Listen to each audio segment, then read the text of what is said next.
How to delete all calling history in Google Meet. Hey everyone, welcome to the channel and let's get right into this quick and easy tutorial. To delete the all calling history in your Google Meet, first and foremost, launch a Google Meet application in your mobile device. Now over here, make sure you're signed in into your Google Meet. After that, at the top left corner, you will see a 3 horizontal line. You need to click on it. From here, head over to your settings.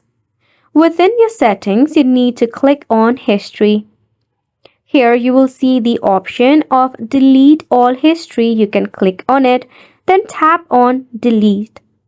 With a simple click, now all of your calling history as well as the rest of the history from your Google Meet has been deleted successfully. For the automatic deletion of those history, you can set your auto delete to 3 months, 18 months or 36 months, which means right after 3 months, all of your data or history from your Google Meet will be deleted. And just like that, you have made it to the end of the video as well. Thank you so much for tuning in. We'll see you very soon.